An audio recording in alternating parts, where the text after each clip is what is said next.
Hi అండి. Welcome back to my channel. ఈరోజు మన వీడియోలో పానీపూరి ఎలా తయారు చేసుకుందామో చూసేద్దాము. ఇంట్లోనే చాలా ఈజీగా రెడీ చేసుకోవచ్చండి. ఆ ప్రాసెస్‌లోకెళ్ళిపోదాం ఇప్పుడు అండి.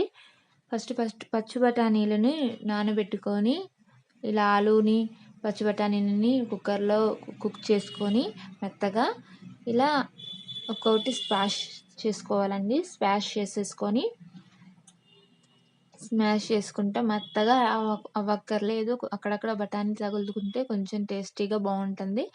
దాంట్లోనే తగినంత చాట్ మసాలా, ఉప్పు, కారం వేసేసుకొని ఇలా కలుపుకొని చాట్ మనకి రెడీ అయిపోతుంది. తర్వాత పానీకి చింతపండు పులుసండి పిండుకొని జార్‌లో కొత్తిమీర, అల్లము, పచ్చిమిర్చి మిక్సీ పట్టుకోవాలి. మిక్సీ పట్టుకున్న దాన్ని ఈ పులుసులో కలిపేసుకోవాలి. చాట్ మసాలా అండి మనకి సూపర్ మార్కెట్‌లో మనకి దొరుకుతుంది. ఇది ఇది వేసుకొని తగినంత పసుపు, ఉప్పు, కారం వేసేసుకొని ఇలా రెడీ చేసేసుకోవాలి పానీ. మనకి పానీ, చాట్ 2 రెడీ అయిపోయింది.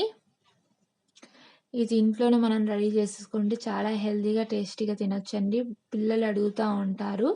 కానీ బయట అంత మంచిది కాదు. ఇప్పుడు అవి తినడం వల్ల ఫీవరు, మోషన్స్, వామిటింగ్స్ అవుతున్నాయి. మనం ఇంట్లోనే ఇలా ఈజీగా రెడీ చేసుకోవచ్చు.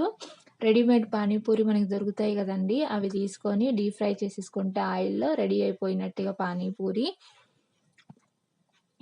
ఈ వీడియో నచ్చితే లైక్ చేయండి. చివరి వరకు స్కిప్ చేయకుండా చూడండి ఫ్రెండ్స్. ఇలా రెడీ చేసుకున్న పానీపూరిని చాలా టేస్టీగా ఉంటదండి. బయట కంటే మనం ఇంట్లో చేసేసుకుంటే చాలా బావుంటుంది. పిల్లలు గూడా ఇష్టంగా తింటారు. బయట స్పైసీగా ఉంటుంది. మనం స్పైసీ కొంచెం తగ్గించి కారం రెడీ చేసుకోవచ్చు. ఈ వీడియో నచ్చితే లైక్ చేయండి, షేర్ చేయండి, సబ్స్క్రైబ్ చేయండి ఫ్రెండ్స్. కొత్తగా చూసేవాళ్ళు సబ్స్క్రైబ్